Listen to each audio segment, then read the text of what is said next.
बिस्मिल्लाहिर्रहमानिर्रहीम, अस्सलाम वालेकुम। मैं हूं आपका मेज़बान आकिल हुसैन। नाजरीन, यूं तो 90 रोज़ में इलेक्शन करवाने का जो मामला है वो इस वक्त हाई कोर्ट में तो ज़ेर समात है और सियासी तौर पर भी ज़ेर बहस है और मीडिया में भी इस वक्त बातचीत का सिलसिला इस मामले पर ज़ोर शोर से जारी है। लेकिन अब ये मामला उठता हुआ सुप्रीम कोर्ट पहुंच चुका है और सुप्रीम कोर्ट में भी अब ये मामला जो है बगैर किसी दरखास्त से पहले ही ये मामला पहुंच चुका है। दरखास्त कोई नहीं पहुंची है, पहले ही ये मामला पहुंच चुका है और सुप्रीम कोर्ट के जज साहिबान जो हैं इस मामले को उठा रहे हैं, इस पर बातचीत कर रहे हैं। क्योंकि कल भी चीफ जस्टिस सुमारता बंदियाल ने इस मामले पर, इलेक्शन के मामले पर उन्होंने बात की है और आज एक बार फिर जस्टिस एजाजुल हसन ने भी इस पर बात की है और आज तो इलेक्शन कमिश्नर को बाकायदा तलब भी किया गया है। कल क्या हुआ था नाजरीन, सबसे पहले आप लोगों को ये बताता चलूं कि कल जस्टिस सुमरता बंदियाल ने इस पर बात की थी, क्योंकि कल जो है तहरीक इंसाफ के पंजाब के कुछ मुनहरिफ अराकीन जिन्हें इलेक्शन कमीशन ने नाअहल किया था, वो कुछ मुनहरिफ अराकीन जो हैं वो सुप्रीम कोर्ट पहुंच चुके थे कि हमें इलेक्शन कमीशन ने पूछे बगैर, हमारी राय लिए बगैर हमें नाअहल किया है। उस वक़्त चीफ जस्टिस सुमरता बंदियाल ने उस मामले के हवाले से वो समाअत जारी थी। समाअत के दौरान मामला कुछ और है, मुनहरिफ अराकीन का मामला है, उनकी नाअहली का मामला है, उस पर बातचीत करने के बजाय चीफ जस्टिस उमर अता बंदियाल जो हैं उन्होंने कल भी पूछा था कि 90 रोज़ में इलेक्शन क्यों नहीं हो रहे हैं, इलेक्शन कब करवा रहे हैं। उस वक़्त भी जो मामला था उस पर बातचीत करने के बजाय चीफ जस्टिस सुमरता बंदियाल ने इलेक्शन कमीशन के ऑफिसर से पूछा कि आप लोग के इलेक्शन की तारीख क्यों नहीं दे रहे हैं, जिस पर इलेक्शन कमीशन के जो ऑफिसर थे उन्होंने कहा कि हम इस वक्त मुशावरत कर रहे हैं गवर्नर से, क्योंकि लाहौर हाई कोर्ट ने भी हुक्म दिया है मुशावरत का, तो उसके बाद जो है हम कोई तारीख दे सकेंगे। मुशावरत का सिलसिला इस वक्त जारी है। लेकिन कल चीफ जस्टिस सुमरता बंदियाल ने इस पर ज़्यादा बातचीत तो नहीं की। लेकिन नाज़रीन, आज भी सुप्रीम कोर्ट में मामला कुछ और था, केस कोई और था और बात हो रही थी इलेक्शन के हवाले से। और नाज़रीन, आज केस ये था कि सुप्रीम कोर्ट में सीसीपीओ लाहौर गुलाम महमूद डूगर की ट्रांसफरी का जो मामला था, उस केस की आज समाअत थी और 2 रुकनी बेंच जिसमें जस्टिस एजाजुल हसन और जस्टिस मजहर अली अकबर नकवी जो हैं इस केस की समाअत कर रहे थे। उस दौरान नाज़रीन, इस पर बात करने के बजाय सर्विसेज मैटर था और फिर ट्रांसफरी का मामला था, तबादले का इशू था, उस पर बात करने के बजाय आज एक बार फिर अदालत ने चीफ इलेक्शन कमिश्नर की फौरी तलबी से पहले जस्टिस एजाजुल एहसन ने पूछा कि बताया जाए कि इलेक्शन क्यों नहीं हो रहे हैं, इलेक्शन कमीशन कहाँ है और क्या इलेक्शन कमीशन को सुप्रीम कोर्ट के हुक्म का इल्म नहीं था। इलेक्शन कमीशन अपने काम के अलावा बाकी सारे काम कर रहा है। समाअत में वक्फे के बाद chief election commissioner Sikandar Sultan Raja supreme court में पेश हुए और सुप्रीम कोर्ट में जब वो पेश हुए तो उस दौरान जस्टिस एजाजुल एहसन ने कहा कि आइन हर सूरत 90 रोज़ में इंतखाबात कराने का पाबंद करता है। इंतखाबात कराना इलेक्शन कमीशन की जिम्मेदारी है। मुकर्रर वक्त में इंतखाबात न हुए तो आइन की खिलाफ वर्जी होगी। 90 रोज़ में इंतखाबात से मुतलिक आइन में कोई इबहाम नहीं। शफाफ इंतखाबात कराना सिर्फ इलेक्शन कमीशन की जिम्मेदारी है। आइन में वाज़ेह दर्ज है कि निगरां हुकूमत न तो तबादले कर सकती है, न किसी की अपॉइंटमेंट कर सकती है। अगर निगरां हुकूमत को मकसूद हो कि कोई भी तबादले के हवाले से, तो ठोस से वजूहात के साथ वो दरख्वास्त देगी और इलेक्शन कमीशन वजूहात का जायज़ा लेकर मुनासिब हुक्म जारी करने का पाबंद है। चीफ इलेक्शन कमिश्नर का कहना था कि अदालत हुक्म दे तो तबादले रोक देंगे, इलेक्शन में तारीख खुद दें तो आइन की खिलाफ वर्जी होगी। चीफ इलेक्शन कमिश्नर का मजीद कहना था कि इलेक्शन कमीशन ने यकसा पॉलिसी के तहत पूरे सूबे में तकर्री और तबादलों की इजाज़त दी है।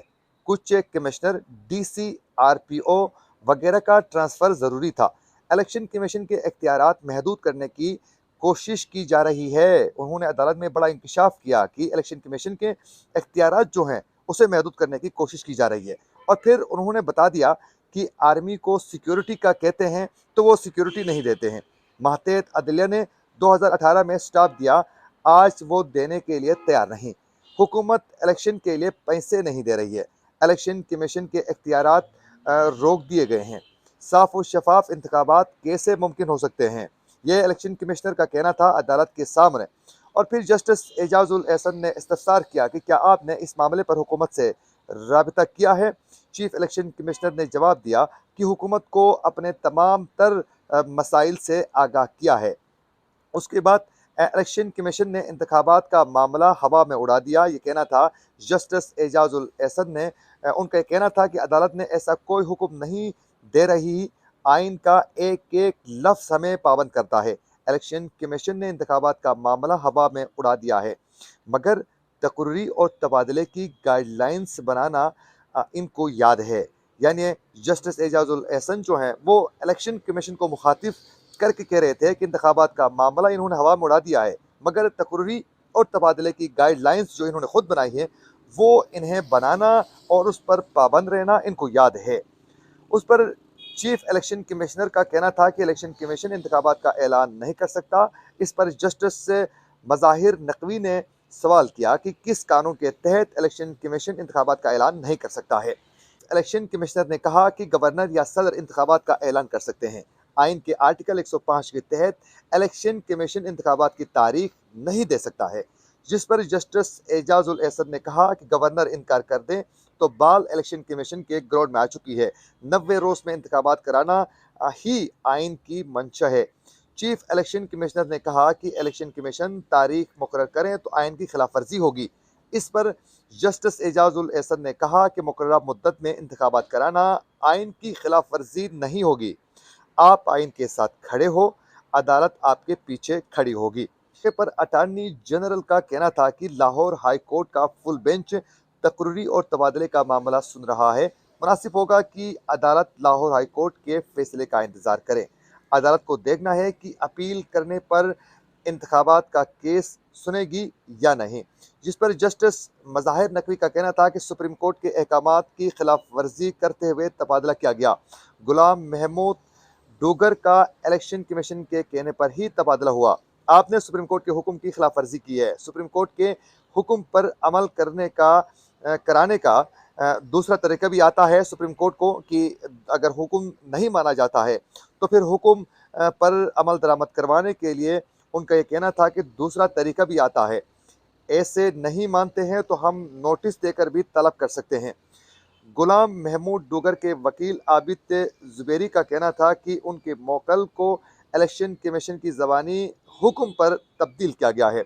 जस्टिस मज़ाहिर नकवी ने इस्तफसार किया कि क्या ज़बानी अहकामात पर तबादले की बात दुरुस्त है। चीफ इलेक्शन कमिश्नर का जवाब था कि चीफ सेक्रेटरी ने 23 जनवरी को फ़ोन करके तबादले के मुतलिक कहा था। तहरीरी दरख्वास्त आने पर 6 फरवरी को बज़ाबिता इजाज़तनामा दे दिया है। जस्टिस एजाजुल एहसन का कहना था कि आप सिर्फ आइन और कानून के पाबंद हैं, अपनी पॉलिसियों के नहीं। सुप्रीम कोर्ट के सामने जो हैं उस दौरान समाज सुप्रीम कोर्ट के सामने बार बार सर हिलाने पर सेक्रेटरी इलेक्शन कमीशन की सरजनिश कर दी है। जस्टिस एजाजुल एहसन का कहना था कि आप कौन हैं और क्यों रोस्टम पर खड़े होकर सर हिला रहे हैं। Secretary election commission Umar Hamid Khan का कहना था कि मैं सेक्रेटरी इलेक्शन कमीशन हूँ। जस्टिस एजाजुल एहसन ने कहा कि आप जो भी हैं नशिस्त पर बैठ जाएं। अटॉर्नी जनरल ने इस्तदा की कि अगर ज़रूरी नहीं तो इलेक्शन कमिश्नर कल पेश न हो। चीफ इलेक्शन कमिश्नर का ये भी कहना था कि अदालत इजाज़त दें तो मेरी जगह सेक्रेटरी या फिर सीनियर ऑफिसर कल पेश होंगे। जस्टिस एजाजुल एहसन ने कहा कि आप इदारे के सरबराह हैं, आप खुद पेश हो जाएं, सुकून से सुनेंगे। सुप्रीम कोर्ट ने CCPO लाहौर गुलाम महमूद डोगर के तबादले समेत लाहौर में तमाम ऑफिसर्स का रिकॉर्ड तलब करते हुए केस की समाअत कल तक मुलतवी कर दी है। सुप्रीम कोर्ट ने चीफ इलेक्शन कमिश्नर को भी कल तलब कर लिया है। नाजरीन, इस वक्त सुप्रीम कोर्ट में दीगर मामला देखने के बजाय सुप्रीम कोर्ट बार बार केस कुछ और होता है और सुप्रीम कोर्ट रिमार्क्स देते हैं किसी और मामले के हवाले से। ये थी आज के इस प्रोग्राम की मुकम्मल तफसीलात जो हम आप तक पहुंचाना चाहते थे। इसी के साथ अपने मेज़बान आकिल हुसैन को दीजिए इजाज़त। अल्लाह निगहबान।